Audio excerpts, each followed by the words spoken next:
Brown Bag Mornings, LA's #1 for hip hop. Power 106. We are here with my homie. It's so good to welcome you into the studio, Nick. Nick, I'm gonna say your last name wrong because it's Argentinian. Barili. Barili. No rolling of the R's or yes rolling of the R's? Always got to roll the R's. Okay, Barili. Nicolás Roberto Barili. It sounds like a pasta. Yes. My guy Nick is in here. If you're in the hip hop space, you know him for what he's done with Hard Knock TV. Already just a fan of you off that. But what you've come to do and start producing on your own accord is something that I'm super, super honored to talk to you about today. De la Calle. This is something where you bring your love for hip hop and your love for who you are, your ethnicity, your background as a Latino American, as an Argentinian, and you kind of mix both worlds, which is rare to see and have seen, especially in our come up of hip hop. I know Vic comes from the blog space. I come from just like LA radio back like 10 years ago. There wasn't a mix of cultures the way there is now, but you're showing us that there's always been a mix of culture. Talk to me about De La Calle. Well, De La Calle was inspired a little bit by my background. I mean, I came to this country with my mom when I was 8, went to Malcolm X Elementary School, so I was speaking English at school or learning how to speak English through hip-hop at school, and then when I was going home to speak with my mom, we were speaking Spanish. So I was inspired by El General and Calle 13 and Vico C as much as I was inspired by E40 and a bunch of the stuff coming out the Bay, you know what I'm saying? So for me, I always had to battle this identity that when I'd go back to Argentina, I was the cousin who went, and he's now the gringo listening to rap. And when I was here, I was always the guy who came from Argentina and had a thick accent when I spoke English. So is that duality that I was like, okay, let me peel this back and really understand how hip-hop started, first of all, in the Bronx, and how Latinos were involved in that and Latinas were involved in that, but then how some of those seeds ended up going to Panama, Mexico, Colombia, different places, and how it's pretty much a soup, right? So it's a little bit of local culture, it's a little bit of what's coming from hip-hop, it's a little bit from the neighboring country, all kind of like mixed into one, and then we get beautiful things like reggaeton, Latin trap, like all these different things.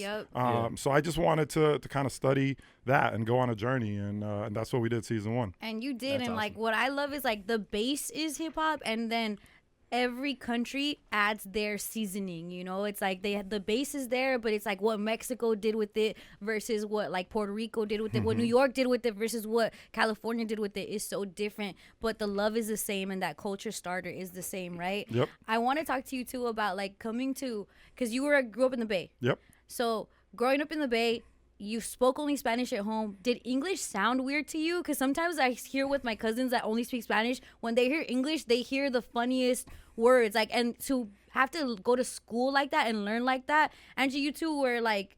Yeah, I learned English till I was 8, like at that age. Yeah. So it was very So similar it's kind of to like you. you're hearing it and it sounds different. For sure. What is that like? Because now I'm sure you think in English, you talk in English, like Yep. it's such a part of you. I mean, I felt dazed and confused the first couple of years because Yeah. it was like I was going to school and I was getting pulled out for ESL classes, or the teacher would ask me to, when we were reading in class, to say treasure again because I was saying it different. Or whatever. I still remember the word. I still remember her like calling me out like 10 times to say it Kinda over say it and again. over and over again.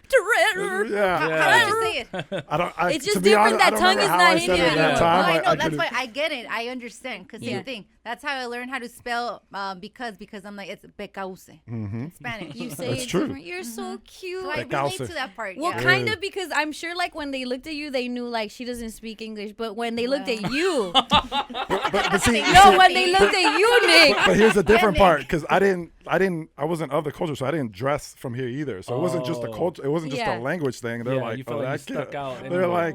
like, and they would call me. They only knew, the people in my school only knew a couple words, so they'd be like, "Oh, estupido," because I didn't speak.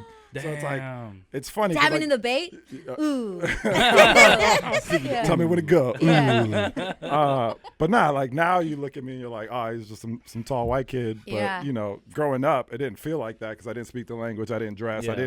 we didn't have TV at home, so I couldn't make cultural references to In Living Color or whatever Right. the show was at the time because my mom didn't believe in TV. So there Damn. were just in a lot of different ways, I just felt super alienated from what was going on, and it was really music and sports that it was like, I don't have to speak English. It's a vibration. It's an energy. It's like, that's how you got the connection, and that helped you throughout like your American journey, because sure. it is a culture shock, not being from this country, moving here and having to assimilate. Yep. That's what you lean towards. I'm sure that's why you love it a lot too, right? Yeah. Because starting something like Hard Knock TV, I was telling Angie, like, low-key, I would get jealous of your interviews because I was I was on the come up too, and I was like, dude, he freaking got cool. Oh my god. Yeah. And then, but it's like a good sense of competition, but that can only be had with someone else that knows it, that loves it, that's getting, and with someone like a J. Cole, for example, they only interview with people that they really respect, right? Talk to me about that journey where now you're in America, you're finding your ground, and now you're leaning towards hip hop and journalism in hip hop. Yep. Well, when I was 18, I got disconnected from my mom's visa because we came here on a student visa because my mom had a scholarship to go to the School of Journalism at Berkeley.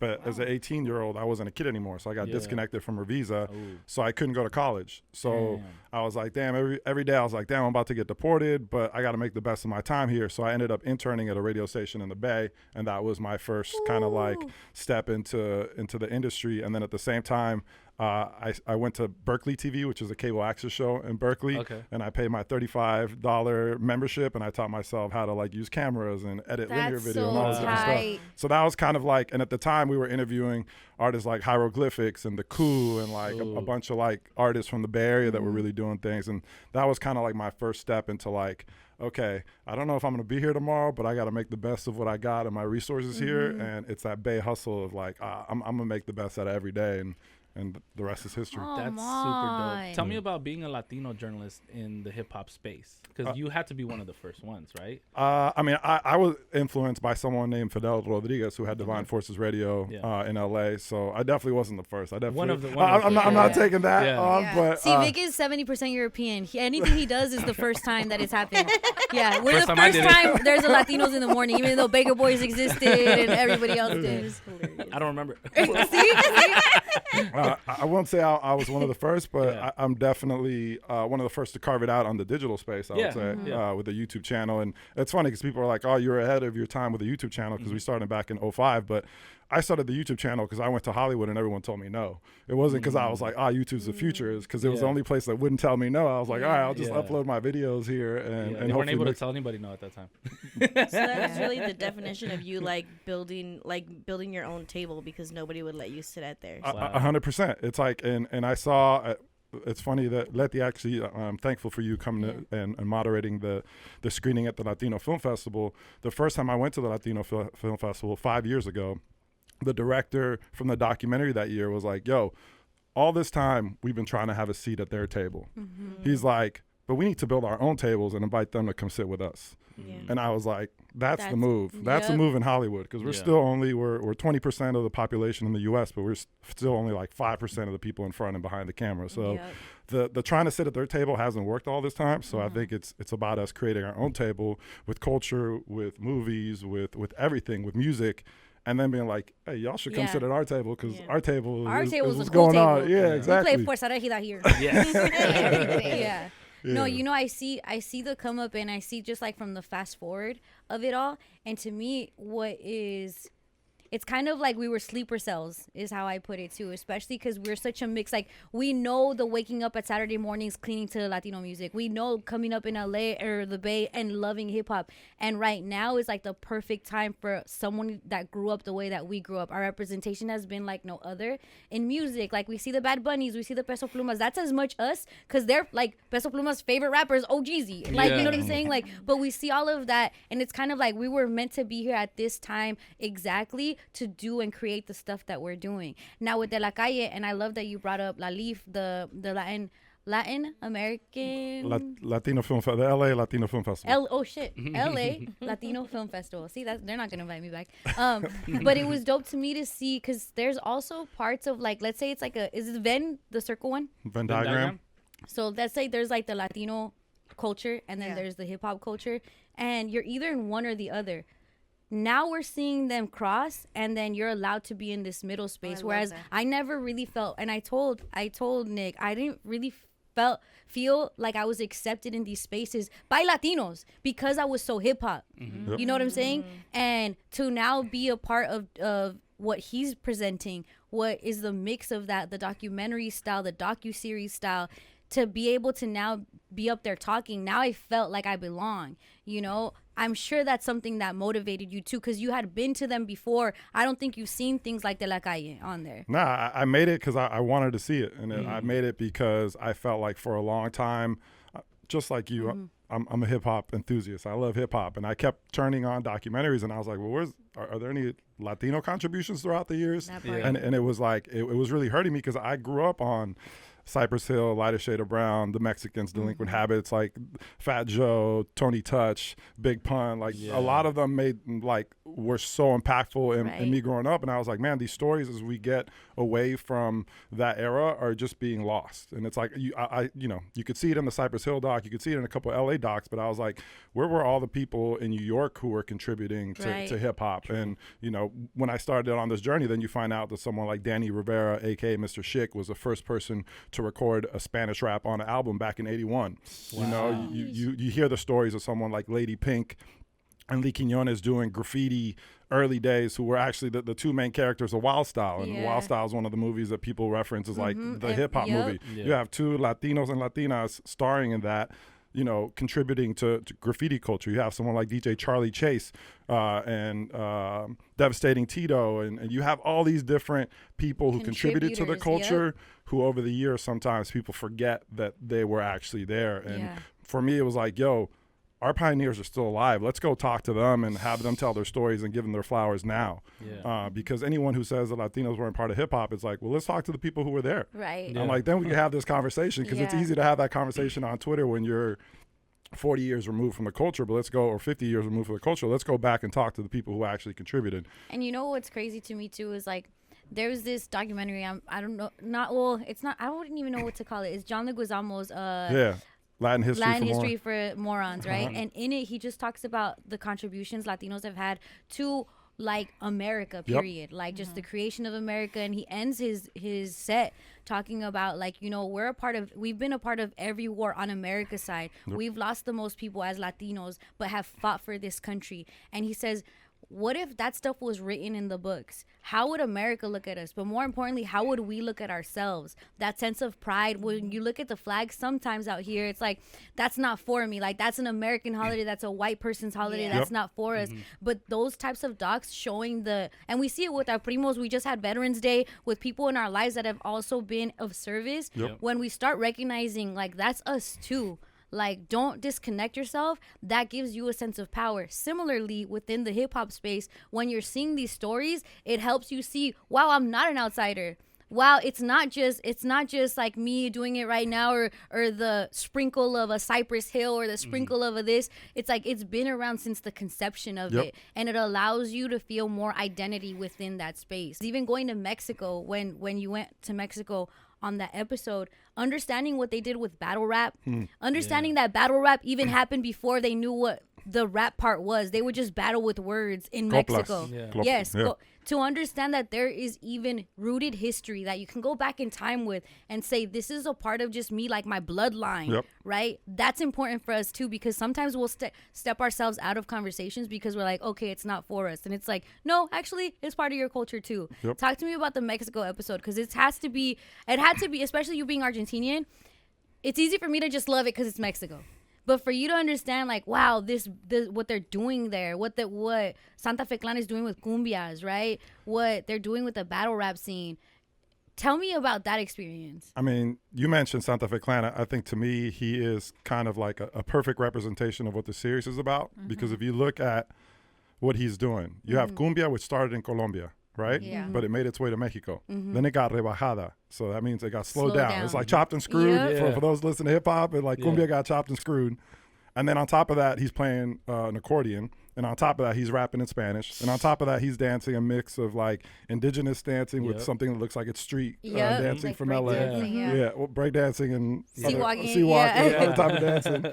So to me, he's an amalgamation of a bunch of different elements. You just went smart. I don't even know how to spell that. Amalgamation. He's a combination. Es una sopa. All right. Okay, there you go. Santa Fe Clan is a soup. He's a gumbo. So he's got a little bit of a lot of different things, but he made it his own. And I think that's the beautiful thing about this series. And when you talk to the pioneers of hip hop, they say that hip hop didn't invent anything. Hip hop reinvented everything. And that's why you can have why you can take a sample from country and make it hip hop. You can take a salsa break and make it a break beat, and people can break dance over it. That's a beautiful thing about hip hop is a point of view. Yep. So it could be anything could go into hip hop, and we flip it, we remix it, we do something, and somehow now it's hip hop. Yep. And I think that's what you see in Latin America and in Spain, which we also went to, is you get combinations of a bunch of different things being flourishing new branches. Yep. And I think that's the beauty of talking to someone like Santa Fe or talking to Asesino, who's a 3-time world champion who hasn't lost a freestyle battle in 10 years in Mexico. Wow. And he's talking about being influenced as much by Mexican rappers as he is by rappers in Spain, as much as he is by Biggie and Nas and different people, even though he couldn't understand what they were saying. He's like, I understood the flow and the cadences. And so it's like, to me, hip hop's always been a cultural bridge, and I think when we use it as such, it's a powerful way to bring our communities together. It's really interesting the fact that you brought up like the ping pong of influence of like, okay, you know, rap influenced. Well, first like the Caribbean influenced, you know, New York, and then New York started hip hop, and then you know for hip hop to then go and influence like dance hall artists, and then it come back, and then it go to reggaeton and reggae and like that whole thing, and now it goes all the way down to like Mexican regional. Dressing quote unquote like rappers more than they ever used to. You know, they used to wear the full you know suits, and everybody wore the same color and same hat and everything, and now you see like a lot of, you know, our style icons are a Bad Bunny, and he's probably influencing rappers to dress a certain way. So it's just so interesting to like explore that, and I love that you're touching on that.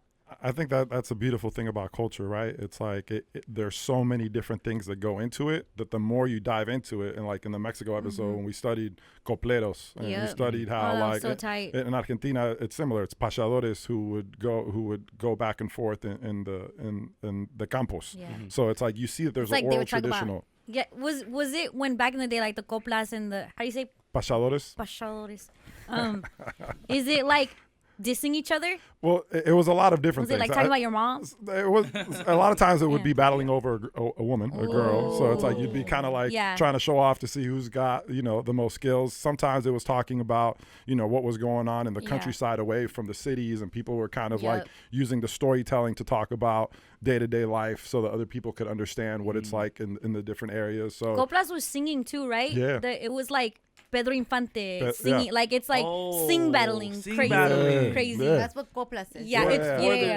Pedro Infante would be like the most famous, like he did in the movies, to go back and forth with the guitar. So that's crazy. You know, it's a trip that I also found out too, watching the Mexico episode, is that they learned hip hop like their first like. So how do I say? Like I told you, like I learned Wu-Tang, right? You probably remember the first rapper, Angie, you love Nelly. Like that's your introduction. Their introduction is Spaniard rap, Spanish rap, because it's like their language. Yeah. Oh yeah, Asesino, for example. Like he learned first like the people in Spain that were doing it, because it's like that's first it's the language they understand. Yeah. And then they'll get into like the biggies and stuff like that, which is a trip because it's like their first isn't even the original.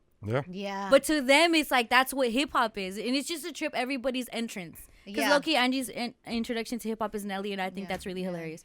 But everybody's way in is different. It's a judgment-free zone. I know. Like we had like hieroglyphics over here. Cypress Hill. My first introduction was MC Hammer. I then went on to learn about Hyro. So I'm from the Bay. I got the MC Hammer cassette. MC Hammer put it down for the Bay. Oh, I got a lot of props for MC Hammer. Not gonna lie, like the way you were speaking earlier, I had you like up here, and then you told me that.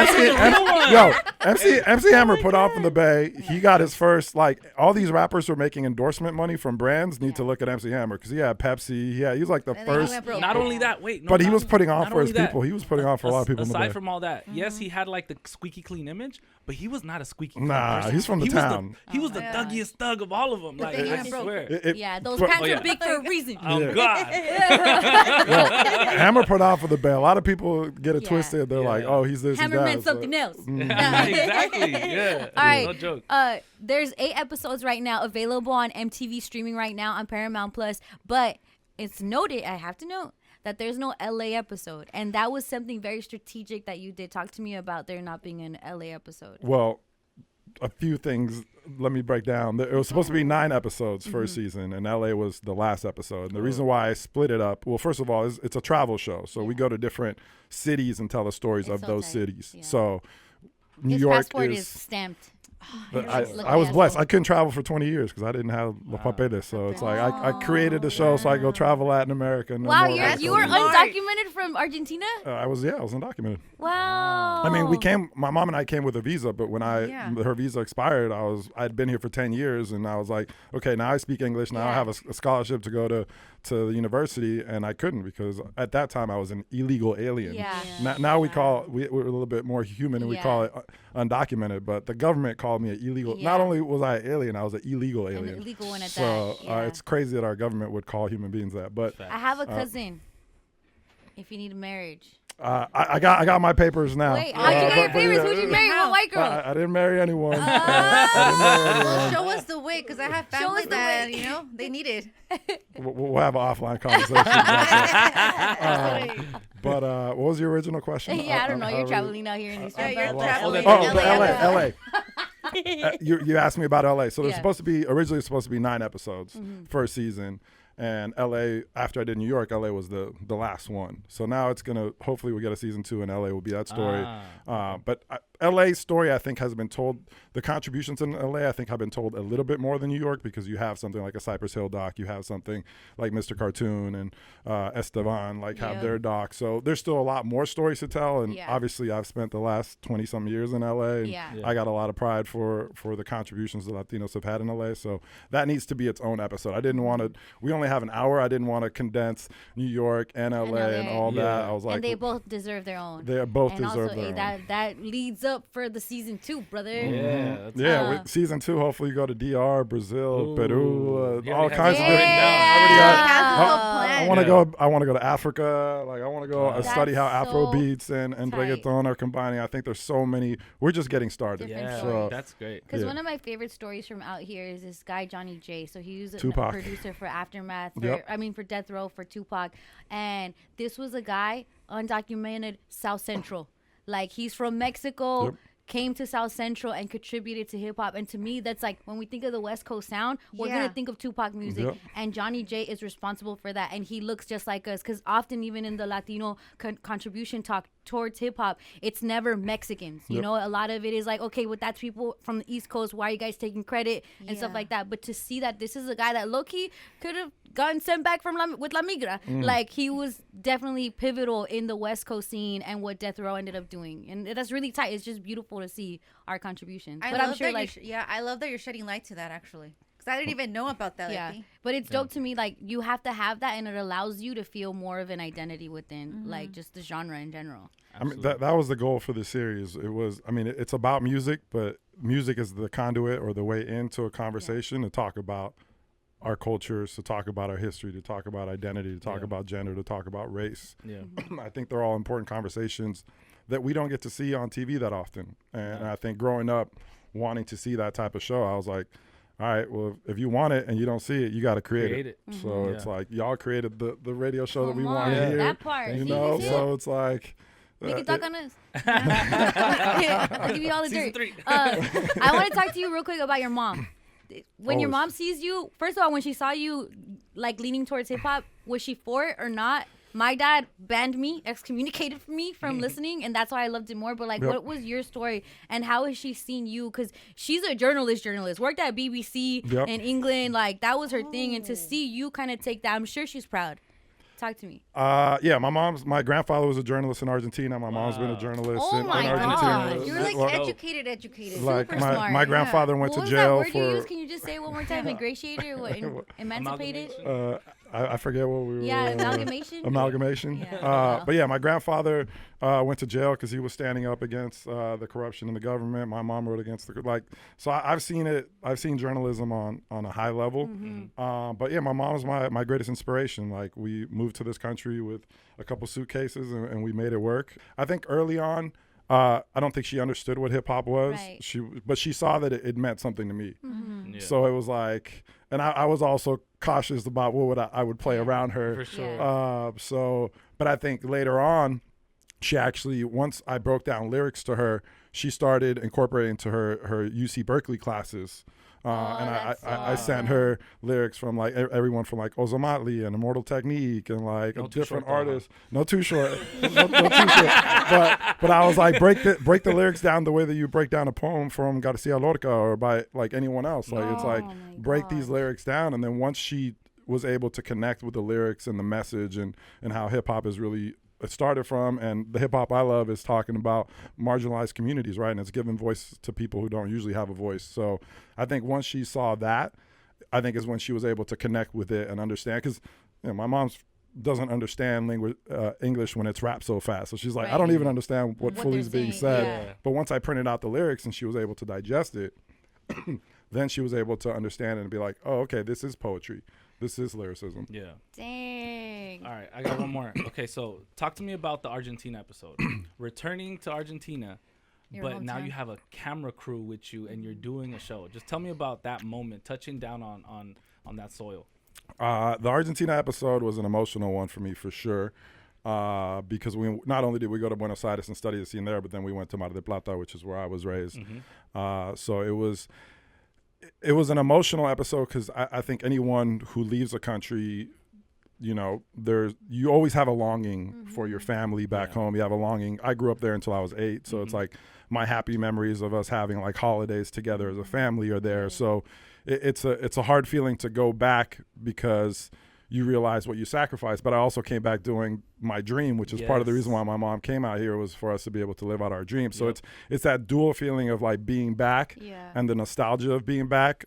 But then also realizing, man, like my cousins are all grown up. Like I missed a lot of their life. Yeah. Like there's a lot of sacrifices that go into another country. So it was a hard episode, but it was also when I left, like the main voice for the youth was rock en español. Mm-hmm. I came back and there's artists in Argentina that are doing hip hop and Latin trap and reggaeton selling out soccer stadiums. Trueno, Duki, Casu. Yeah. There's someone named Duki. There's one of the biggest artists in Argentina. His name is Duki. Hilarious. Yeah. Did you tell him? I mean, he knows. He knows. But it was really amazing to tell that story. And really, there was no hip hop scene in Argentina until there's a place called Quinto Escalón, which Quinto Escalón is like 5 steps, right? Yeah. So there's a park called Parque Rivadavia. So LA doesn't have a ton of parks, but imagine like a big park. Mm-hmm. And the kids would go there and they would freestyle on these 5 steps with no speakers, no microphones, no nothing, just kids rapping because they love to rap and because it's the only thing they could do. And from that, like 7 or 8 or like the biggest like rappers in Argentina came from that. Wow. So it's like, it reminds me of like why we all got into hip hop, right? We got into hip hop because it was like somebody was like was banging on a desk at school or was like freestyling at lunch. Like to see that spirit all throughout Latin America and how the youth have gravitated to that. That's amazing. I think it's a beautiful thing to now be like, yo, what started off in the Bronx has gone all over the world, mixed in with different local cultures, and now everyone's doing, their own version of it, so cool. Which I think is a beautiful thing. When you left, did you say, "Don't cry for me, Argentina"? The truth is, I never left you. I definitely. Who the freak is Evita, and why do I know that song from my childhood? And just Madonna. You don't know "Don't Cry for Me, Argentina"? You know it. Is it your history? It's in the history. It's a musical. Don't cry for me, Argentina. I've never. That's anytime I see his face. Don't cry for me, Argentina. All right. Yes. Yeah? Shout out Madonna? Madonna did play Evita in the movie. Who's Evita?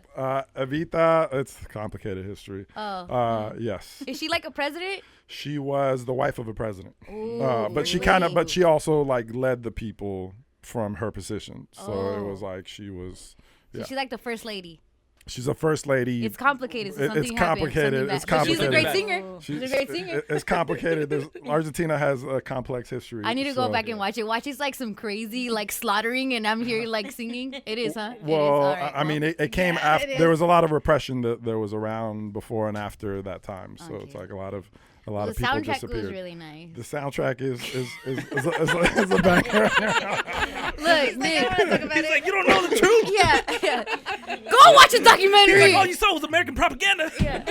Nick, Barili, thank you for coming through, bro. You're freaking welcome anytime. Thank you for having me. Love what y'all are doing. No, I love to see it happen, and it's cool to just like see the come up and the longevity that's happened with people that have been around and put their foot on the ground and literally just kept working and building. And you're true to what it is. Like, if you don't see it, build it for yourself. Brick by brick.